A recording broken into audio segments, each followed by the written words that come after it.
Isso me fez pensar, justamente no tema que nos é proposto hoje, de que aquele é o lugar onde artesãos e curadores trabalham com peças especiais, restauração de obras de arte, peças de museu que por alguma razão se deterioram, se quebram, e é justamente nas mãos desses curadores, desses especialistas em obra-prima, que elas são restauradas e devolvidas aos seus lugares. Isso me fez pensar que esse é o lugar e a casa de restauração de Deus para nós nesses dias. E eu estou certo que a tua vida não está nas minhas mãos, mas naquele que é o maior e melhor dos artesãos. Aleluia. É aquele que é o artesão perfeito, aquele que é o curador das almas, aquele que sabe trabalhar com a gente de acordo com a nossa mais íntima necessidade, aquele que conhece o som dos corações, como disse o salmista, é aquele que vê aquilo que a gente não pode ver, aquele que sabe aquilo que a gente não sabe. E é por isso que eu de coração espero e tenho orado e jejuado por esse encontro, para que nesses 2 dias, esses encontros que teremos juntos, nessas 3 ministrações, o Senhor possa falar com você, que o Senhor possa ministrar o seu coração, restaurar a sua vida, como já foi dito, o seu casamento, o seu relacionamento. Eu creio porque Ele, o artesão especial, o Deus que conhece as nossas mais íntimas necessidades, está aqui nesse momento. Amém? Você crê nisso? Queria convidar você então a abrir a sua Bíblia, o primeiro texto para essa reflexão de restauração, um texto conhecidíssimo, o profeta Ezequiel, um dos textos talvez mais conhecidos deste profeta, no capítulo 37 deste livro que leva o seu nome. Nós encontramos um clássico texto acerca do vale de ossos secos. E eu gostaria então de fazer essa leitura. Diz-nos assim a palavra do Senhor. Ezequiel 37, dos versos 1 ao 14. Veio sobre mim a mão do Senhor, e Ele me fez sair no espírito, e me pôs no meio de um vale que estava cheio de ossos. E me fez passar em volta deles, e eis que eram muito numerosos sobre a face do vale. E eis que estavam sequíssimos, e me disse: Filho do homem, porventura viverão estes ossos? E eu disse: Senhor, tu o sabes. Então me disse: profetiza sobre estes ossos, e dize-lhes: ossos secos, ouvi a palavra do Senhor. Assim diz o Senhor Deus a estes ossos: eis que farei entrar em vós o espírito e vivereis. E porei nervos sobre vós, e farei crescer carne sobre vós, e sobre vós estenderei pele, e porei em vós o espírito e vivereis, e sabereis que eu sou o Senhor. Então profetizei como se me deu ordem, e houve um ruído enquanto eu profetizava, e eis que se fez um rebuliço, e os ossos se achegaram cada osso ao seu osso. E olhei, e eis que vieram nervos sobre eles, e cresceu a carne, estendeu-se a pele sobre eles por cima, mas não havia neles espírito. E ele então me disse: profetiza ao espírito, profetiza ao filho do homem, e diz ao espírito: assim diz o Senhor Deus. Vem dos 4 cantos, dos 4 ventos, ao espírito, e sopra sobre estes mortos, para que vivam. E profetizei como ele me deu ordem. Então o espírito entrou neles, e viveram, e se puseram em pé, um grande exército em extremo. E então me disse: filho do homem, estes ossos são toda a casa de Israel. Eis que dizem: os nossos ossos se secaram, pereceu a nossa esperança, nós mesmos estamos cortados. Portanto profetize e dize-lhes: assim diz o Senhor: eis que eu abrirei os vossos sepulcros, e vos farei sair das vossas sepulturas, ó povo meu, e vos trarei a terra de Israel. E sabereis que eu sou o Senhor, quando abrir os vossos sepulcros, e vos fizer subir das vossas sepulturas, ó povo meu. E porei em vós o meu espírito, e vivereis, e vos porei na vossa terra, e sabereis que eu, o Senhor, disse isso e o fiz, diz o Senhor, palavra dele. Amém. Eu fico imaginando se esse roteiro cai na mão de Steven Spielberg. Se esse roteiro cai na mão de um desses gênios do cinema, certamente seria produzido talvez um dos melhores filmes. Afinal de contas, esse texto nos dá conta de um dia muito especial na vida do profeta. É o dia em que o Espírito visita o servo do Senhor, Ezequiel, e diz o texto agora que em espírito ele o leva, transporta numa visão até esse vale, só que não bonito como este, com lagos e árvores e essa beleza. Ao contrário, ele o leva e o coloca num vale de ossos secos. E o Senhor o faz passear por aí, diz: o que é que você está vendo? E ele começa a olhar ao seu redor e diz: uau, só tem ossos para todos os lados, eles estão sequíssimos.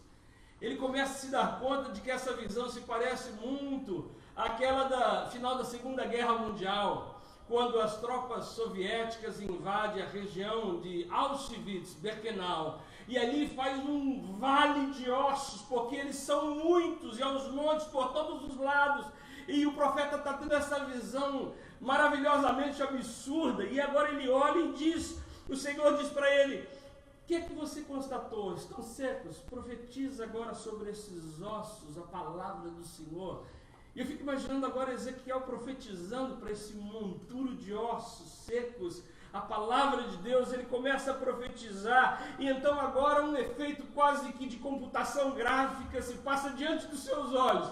Aqueles milhares de ossos começam a se mover. Imagine você estar no meio desse vale de ossos e o que ele vê é aquele monturo se mexendo, osso para tudo que é lado, saindo e procurando os seus encaixes. Agora ele está dizendo que o que ele vê é aquele osso fazendo esse barulho, esse estrondo enorme, como declara o texto. Começa a se mexer, e eu imagino agora um crânio rolando, procurando seu encaixe. E agora o que ele vê aqui são falanges procurando seus metatarsos, costelas procurando a sua coluna vertebral, o fêmur dizendo: onde é que está a patela que me pertence? E ele está nessa confusão, esses ossos para tudo que é lado dessa imagem. Só que isso aos milhares. Essa ossada esturricada em movimento e agitação total, uma barulheira enorme, mas o espetáculo não termina aí. A hora que essas coisas se encaixam todas, que ele vê esse esqueleto para tudo que é lado montado, ele diz agora o texto que o Senhor fala para ele: profetiza, e o milagre continua acontecendo. Os tendões cobrem esses esqueletos, e sobre os tendões aparece carne, do nada essa carne vem, agora a pele cobre. E agora ele tem uma nova visão, completamente diferente. Afinal, o que ele tem diante dos seus olhos é um exército de androides, corpos com carne, pele, osso estruturado, mas sem vida. E o Senhor pergunta para ele: o que é que você está vendo? Diz: eu estou vendo essa coisa toda aqui, mas eles não têm vida ainda. Então o Senhor diz: profetiza agora sobre o Espírito. Diga para eles assim: Espírito, vem dos quatro cantos e enche esse exército de androides por todos os lados. E agora eles começam a ser ministrados pelo Espírito de Deus, que enche esses corpos e traz vida, e eles começam a andar. E aí o Senhor diz: Ezequiel, vem aqui de cantinho. Essa visão que eu te dei, esse cenário que você acaba de contemplar, esse é o meu povo. Não os estranhos, não gente que não me conhece. Esse é o meu povo amado. Eles pensam que as suas esperanças e as suas vidas estão como esse vale. Eles já não sabem onde estão as coisas, que rumo tomar, perderam as esperanças completamente. Mas dizei ao meu povo que assim como eu fiz com este vale, eu farei com cada um daqueles a quem amo, porque eu sou o Senhor, e eu tenho o poder de colocar coisas que estão fora de lugar, aquilo que se perdeu, aquilo que já não tem encaixe, aquilo que parece não existir mais. Diga para eles que eu sou o Senhor, e vou colocar tudo no jeitinho, porque esse povo é amado mesmo.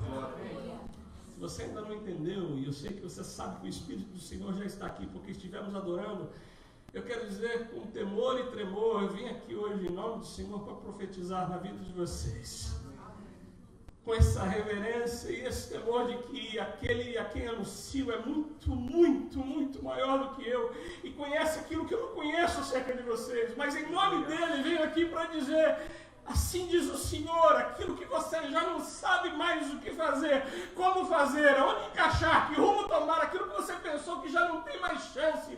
Diz o Senhor, o Santo: eu sei como fazer e farei para que você saiba que eu tenho o poder de fazer muito mais na sua vida. Aleluia, você pode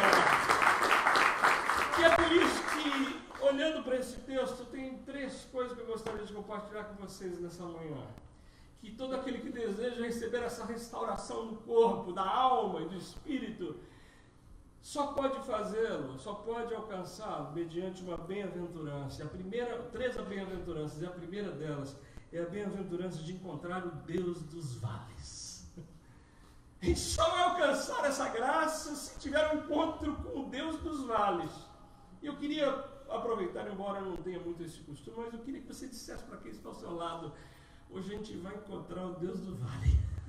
Hoje a gente vai encontrar o Deus. Diga para ele ou para ela. Esse é o encontro que nós teremos hoje, que nós temos um encontro marcado na minha época, que não é tão antiga como a do Almir, mas havia um hino que diz: eu marquei um encontro com Deus. Alguém se lembra desse hino? Pois bem, os mais jovens lembram. Eu lembro que meu pai cantava. Eu quero dizer para vocês hoje aqui, nós temos um encontro marcado com esse Deus, o Deus dos vales. A maioria das pessoas, quase certo, se não todos, a grande maioria que conhece esse texto já leu e releu algumas vezes. Mas eu tenho dúvidas de que talvez alguém alguma vez tenha feito a pergunta de a quem pertenciam esses ossos. A gente talvez tenha ouvido centenas de vezes esse texto, mas eu tenho as minhas dúvidas de que talvez alguém alguma vez se perguntou: a quem pertenceram essa ossada toda? A quem pertenceu? De quem eram esses ossos? E para você que talvez não tenha essa resposta, eu quero dizer: estes ossos não eram de pessoas estranhas, de estrangeiros. Estes ossos equivalem e têm a sua referência na elite, a tropa de elite do exército de Israel.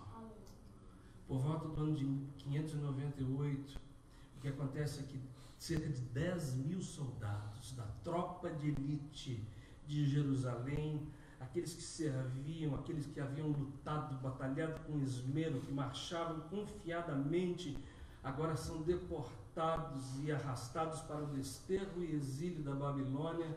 Esses que eram soldados de frente, o pessoal top, era a tropa de elite, agora são levados, segundo Esdras, no capítulo 7, pelo desterro, pela Babilônia, e toda aquela força vem a ser acometida de um ataque massacrante, e eles estão agora degradados, vilipendiados por essa soldadesca babilônica, até que eles são mortos e jogados nesse vale e transformados em ossos secos. E aí, por fim, eles chegam nessa condição sepulcral, transformados em simples ossos. E eu fico pensando que isso daqui tem mais do que simplesmente a história e a narrativa de Ezequiel. Isso tem a ver comigo e com você, porque essa não é a história de Ezequiel. Essa é a tua história e a minha história.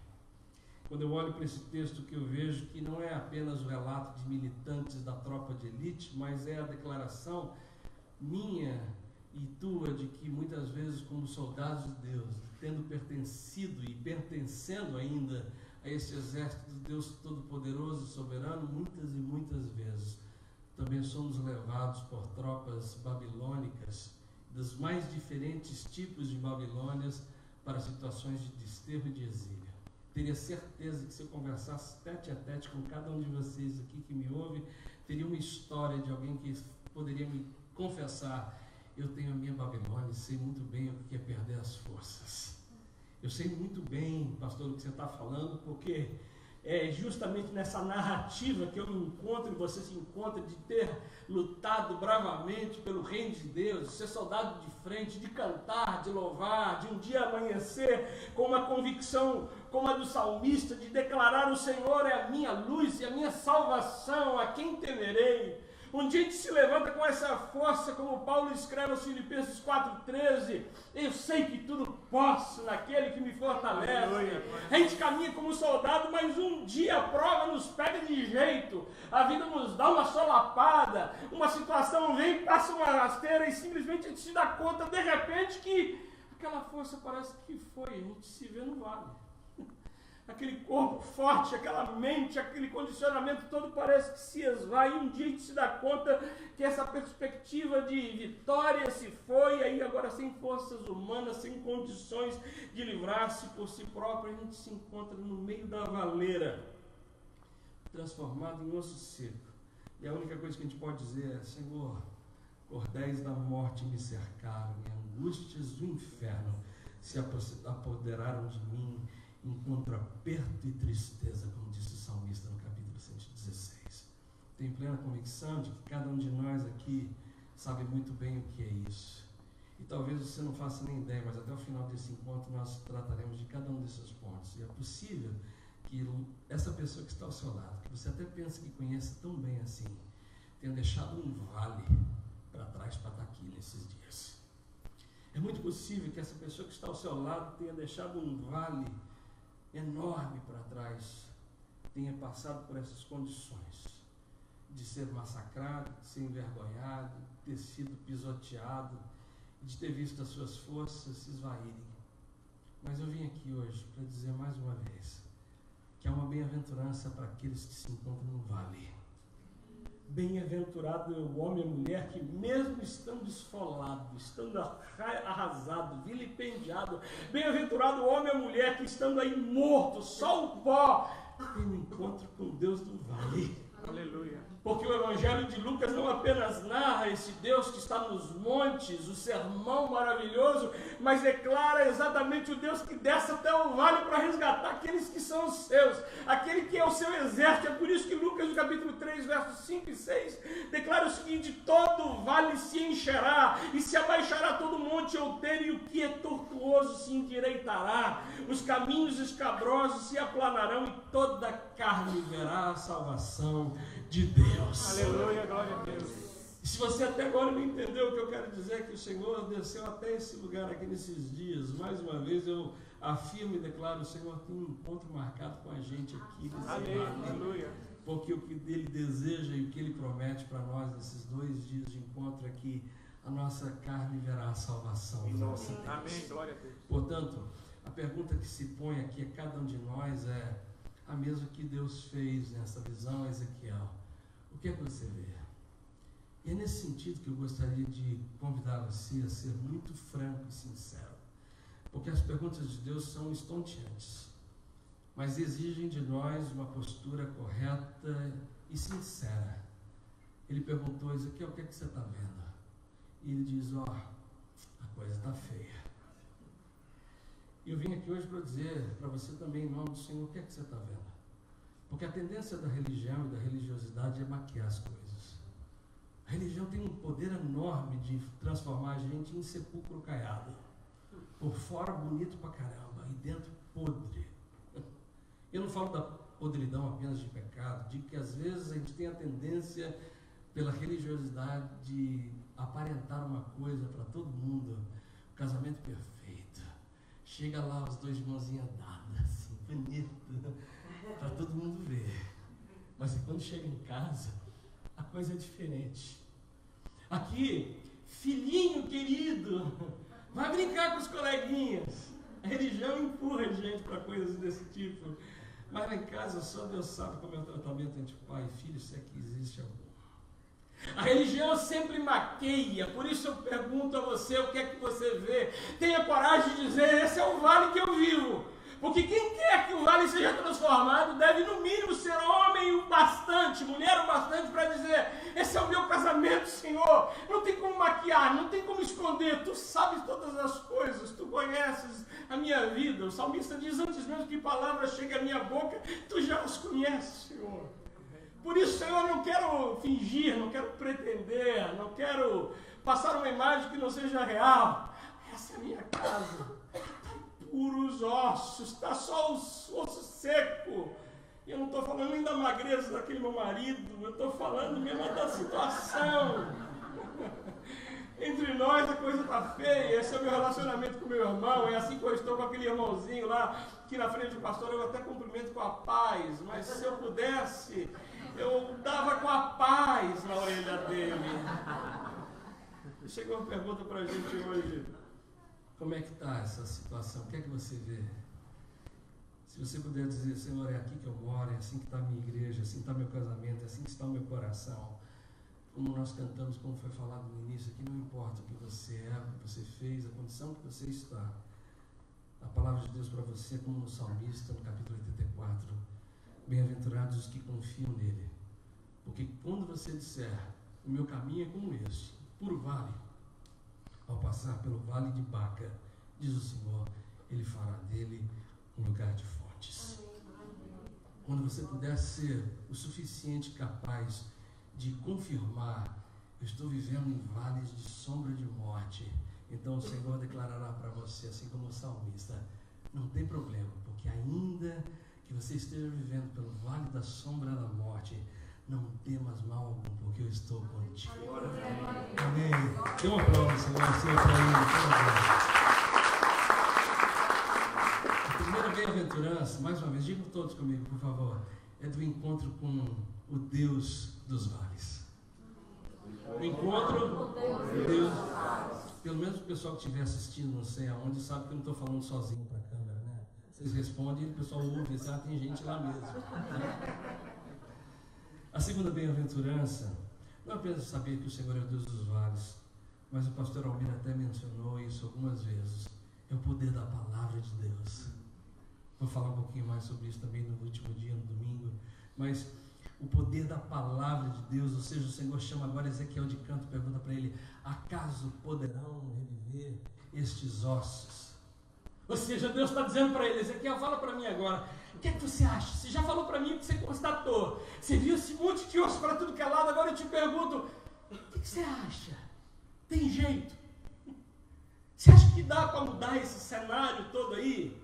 Eu fico pensando, como filósofo que sou, que talvez a resposta mais inteligente no mundo acadêmico seria uma resposta agnóstica, aquela que a gente nem nega nem afirma. Olha, eu não sei se sim, se não, é melhor ficar no neutralismo aqui para que eu não me comprometa. Então não posso dizer que sim nem que não, mas o que Deus espera de nós não é uma resposta apenas inteligente, é uma resposta teológica, não acadêmica.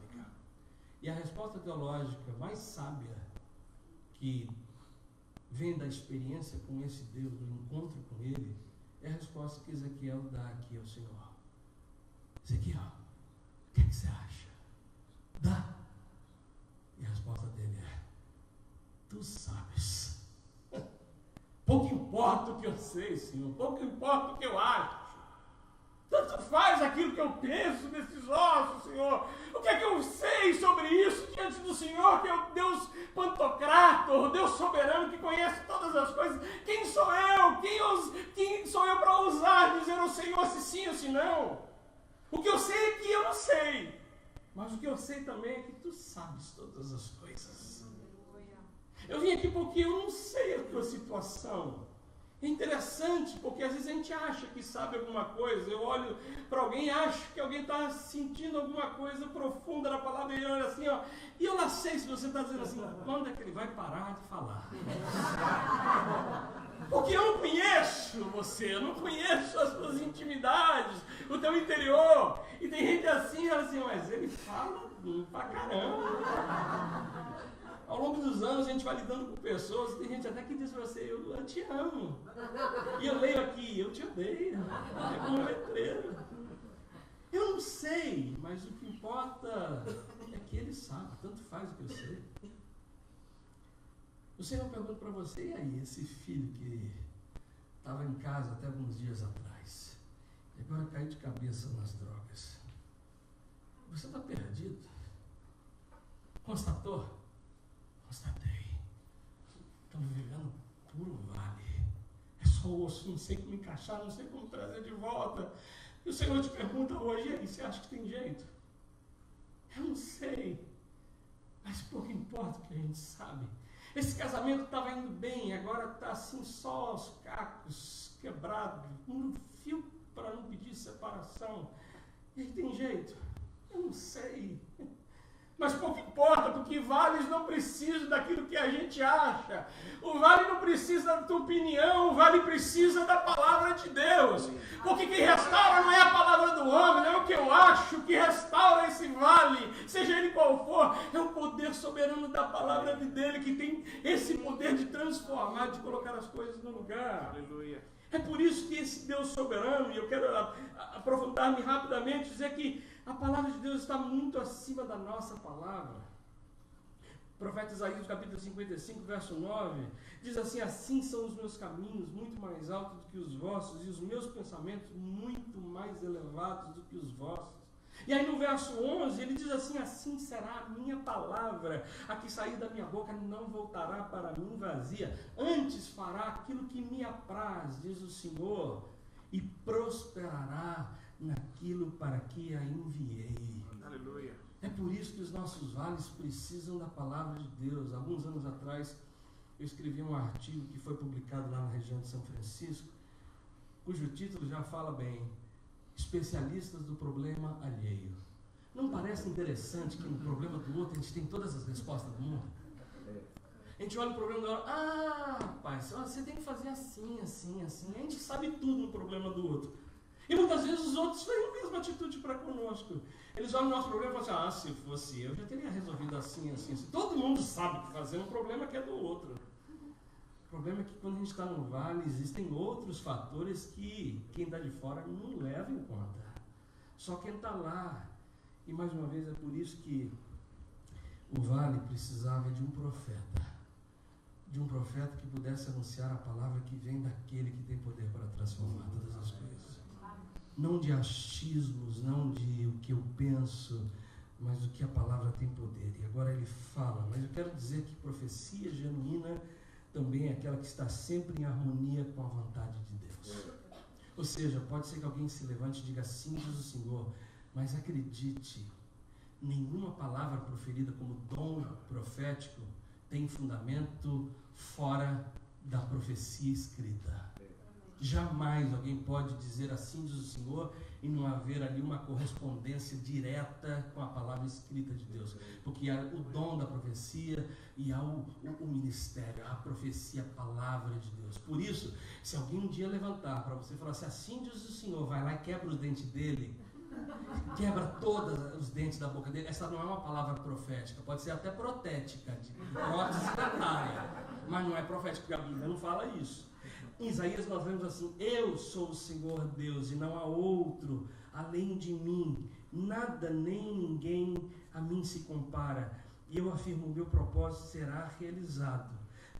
Em Números nós vemos assim: Deus não é homem para que minta, nem filho do homem para que se arrependa. Portanto, uma vez mais, a palavra de Deus, tendo dita, tendo sido anunciada, ela se cumpre, ela tem o seu efeito, tem o seu cumprimento ali. E eu digo isso porque ontem mesmo, no final do jantar, alguém me perguntou, falou: pastor, tem uma pergunta teológica, e assim eu vi alguém falando tal coisa, e aí eu senti de Deus de trazer isso, sem expor essa pessoa. Mas, uma vez mais, se esta palavra que foi profetizada não tiver correspondente na palavra escrita, não dê ouvido, porque o que a gente mais tem ouvido nos últimos dias, embora esse não seja o tema de hoje, é tanta profetada, não profetizada, tanta profetada, tanta gente se levantando dizendo em nome de Deus o que Deus não disse. E lembre-se, o próprio profeta Ezequiel anuncia em outro capítulo: ai daquele que diz o Senhor disse e o Senhor não disse nada. Portanto, até mesmo no anúncio, na proclamação da palavra escrita, se eu não souber interpretar, eu corro o risco de ser um falso profeta. Porque aquele que lê a palavra escrita e diz aquilo que vem na cabeça, aquilo que ele quer, e não tem essa correspondência, maligno seja isso aí. Se alguém profetizou na tua vida, é assim diz o Senhor, e não vem, não tem uma aliança com aquilo que o Senhor deixou escrito, ignore isso em nome de Jesus, porque não há outra coisa mais poderosa do que a palavra do Senhor, porque Ele vela por ela para cumprir. E se Deus disse que fará, Ele fará. A última coisa ainda que quero falar sobre a palavra escrita é que você deve ter em mente que ela não está condicionada ao nosso tempo. Acho que foi o Daniel que falou agora há pouco também aqui. Deus não é, na sua oração, Deus não é temporal, Deus é atemporal. Isso significa que Ele está fora dessa dimensão de começo e fim. Deus está muito além disso. E por que eu digo isso? Porque não há dúvidas que se Deus quisesse nesse vale, Ele poderia ter, simplesmente com um estalar de dedos assim, levantado esse exército. instantaneamente. E eu fico até admirado que tem muita gente que recebe bênçãos assim. Ele dobra o joelho e fala assim, eu estou com um problema, estou num vale, ele reconhece o vale, reconhece o poder de Deus, ele ora e como num passe de mágica acontece. Eu não sou esse tipo de cara. Às vezes comigo parece assim, eu peço, Senhor, leva um tempo para Deus me responder. O que importa é entender que algumas bênçãos são quase que instantâneas. Outras, como nessa profecia, levam um tempo para acontecer. Há um processo. Há um processo. Eu digo isso quase sempre porque tem gente que às vezes ouve uma palavra como essa que eu extrago hoje. E a pessoa sai daqui e fala assim, glória a Deus, Deus falou comigo, eu sei que foi o Senhor. Eu sei que eu vou chegar em casa, vou encontrar o Zé Ribaldo diferente. Eu estou saindo daqui feliz, porque quando eu chegar lá eu vou encontrar ele sentado, um homem renovado, convertido, cheirando colônia Blue Chanel. Eu tenho essa confiança, Senhor. Aí ela sai do acampamento como esse, assim, com aquela fé renovada, revigorada. E a primeira coisa que ela chega em casa, ela encontra aquela encrenca, sentada no sofá, com cheiro de carvão, cara suja. Ela fala, bem, não foi bem isso que eu pedi ao Senhor. E ela volta arrependida, dizendo, puxa, eu pensei que Deus tinha falado comigo, tinha quase confiança plena que o Senhor havia trazido uma palavra profética ao meu coração, mas diante dessa encrenca que eu vejo, como quase todos sabem, parece que não mudou nada.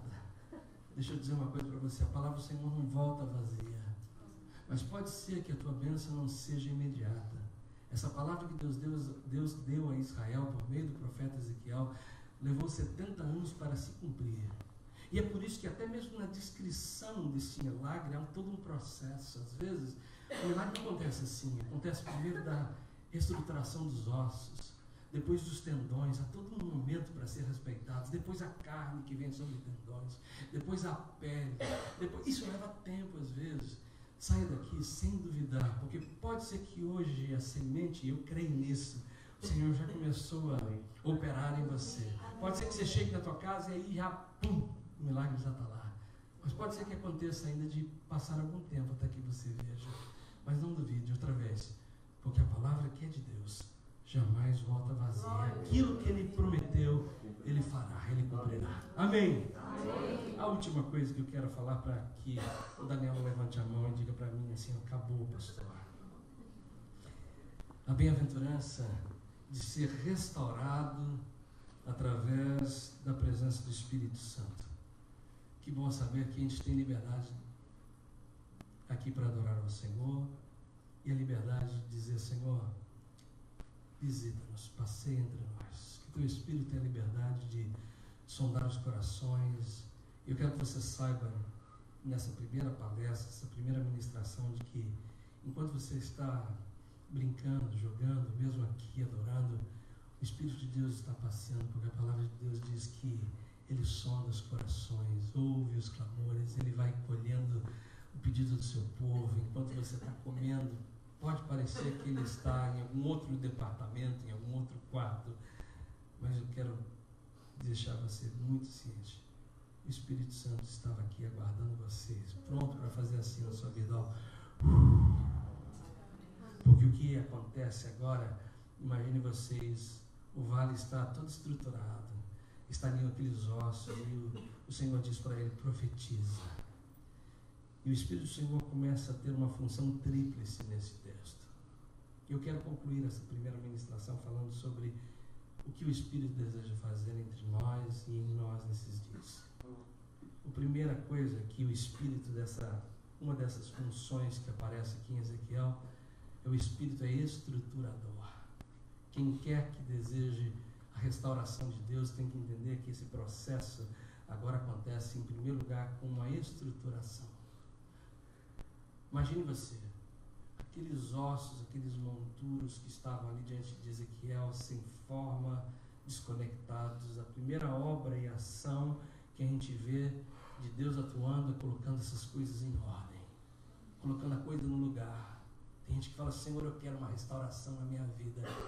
A primeira obra do Espírito na tua vida é colocar as coisas no lugar.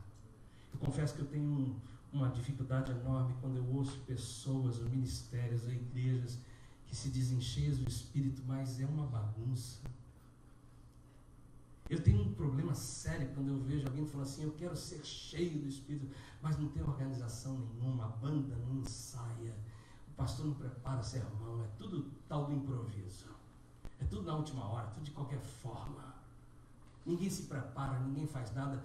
E eu quero aqui fazer um elogio público para vocês. Estou feliz de ver uma igreja onde o Espírito do Senhor já tem atuado, chega aqui, a coisa organizada, tudo assim com decência, com ordem, do jeito que Deus quer, para que essa estrutura esteja pronta para Ele ir adicionando tendão e carne, pele, e espírito e vida e força. Às vezes eu fico assim, como é que é possível chegar num lugar, seja na casa, na vida pessoal, e aquele rebuliço, aquela coisa continua do mesmo jeito, parece que o Espírito nunca visitou esse vale. Tem gente que fala assim, olha, eu quero ser cheio de Espírito, você olha e está tudo fora do lugar, o crânio lá e a patela lá, e você fala, meu Deus, como é que Deus vai encher com esse espaço enorme aqui, ó? Não há uma estrutura mínima, não há uma conexão, não há base, e a gente fala, Senhor, enche, e Ele está falando, como é que eu vou encher se está tudo fora do lugar? Como é que eu vou colocar tendão, porque a cabeça está lá, e o crânio está lá, e o metatarso está do outro lado? A obra do Espírito é organizar, porque do contrário não é o Espírito de Deus que está aí, deve ser o Espírito folião, da algazarra, da balbúrdia, da barafunda, o que seja, menos o Espírito de Deus. Porque a primeira obra do Espírito na nossa vida é organizar as coisas, colocar nos seus devidos lugares, para que a partir daí o Senhor comece a agregar mais e mais bênçãos. No sentido espiritual é impossível alguém estar desordenado, desalinhado e querer que o Espírito do Senhor encha. Tem que estar com a vida estruturada. Tem que estar com a vida pronta para o Senhor e vai cada vez mais agregando coisas. A segunda função é que o Espírito é criador. Isso porque é interessante que agora, embora ele tenha estruturado os ossos, não haviam os tendões mais, haviam sido consumidos pelo tempo. Isso é uma das forças do poder da matéria. Ela se corrói, ela se consome. E é por isso que, embora a gente seja a BPC, Igreja Perfeita, aqui, a verdade é que há muitas áreas da vida da gente que, por conta da natureza da gente, se deteriora. Há muitas coisas que com o tempo vão enfraquecendo. Uma parede precisa de um reparo, de uma pintura, como eu disse no início, uma obra de arte, por mais valiosa, às vezes cai e quebra. Você é uma obra-prima do Senhor. Você é obra do Senhor. Muitas vezes nós precisamos desse reparo. Muitas vezes há coisas que quebraram, que se foram. E você fala, e agora? Não tem mais. Esse sentimento não existe mais, pastor. Eu tenho aqui uma boa notícia para você. O Espírito de Deus tem poder de criar do nada coisas que não existem mais. Amém. É esse mesmo Espírito que estava lá no Bereshit Barat Elohim. No princípio era o Espírito de Deus, estava com Deus. E ele pairava sobre as águas e ainda não havia nada, a terra era sem forma e vazia, e do nada ele tem poder para trazer à existência aquilo que não é. Talvez você diga para mim assim, pastor, se você soubesse do meu problema, eu não tenho mais forças, eu não tenho mais energia, eu não tenho mais conhecimento de como colocar isso. Não se preocupe, eu anuncio a você o Deus Trino. E é esse Espírito do Senhor que está aqui hoje dizendo para você, aquilo que não existe, eu tenho o poder de trazer de novo na tua vida, de criar do zero, do nada eu faço novo na sua vida. E é por isso que, terminando o Espírito da vida, porque o que nós mais precisamos, se por um lado, às vezes eu fico indignado e não gosto de realmente, não consigo entender quando não há estrutura, por outro lado fico abismado quantas vezes a gente encontra coisas extremamente estruturadinhas, tudo lugar, mas um exército de androides. Às vezes a vida é assim também, parece que está tudo em ordem, todo mundo sabe o que fazer, todo mundo ali perfeccionista na casa, na família, na igreja, está tudo no seu devido lugar, mas falta uma coisa, o sopro do Espírito para dar vida, porque o que me dá unidade com você não é apenas a estrutura, é que o Espírito me faça um com você. É por isso que Jesus ora, Pai, eu peço que eles sejam um, assim como eu sou contigo. E é por isso que agora a Septuaginta escreve no verso 10, ao invés de exército que aparece nas nossas traduções, o texto da Septuaginta aparece que eis que o Senhor levanta ali uma assembleia. Sabe o que nós somos aqui hoje nesse lugar? Uma assembleia de Deus, um grupo que é levantado na força do Espírito, e por isso não mais exército, porque a gente não está aqui para guerrear um contra o outro, a gente está aqui como um time do Senhor, para viver em unidade, para viver uma nova vida na igreja. É isso que o Senhor diz para vocês aqui hoje. Eu estou aqui enchendo vocês para que vocês tenham um novo tempo, é uma nova dimensão, é uma nova história. Esqueça aquilo que aconteceu. Eu sou o Senhor que faz nova todas as coisas. Eu tenho um novo começo para vocês, e a promessa do Senhor é essa: eu que comecei a boa obra em vocês, tenho poder para completá-la de forma ainda mais excelente, de forma que você nem espera, nem pensa, nem imagina. Mas eu, Senhor, farei isso por amor de vós. Deus os abençoe. Dê uma pausa, Senhor.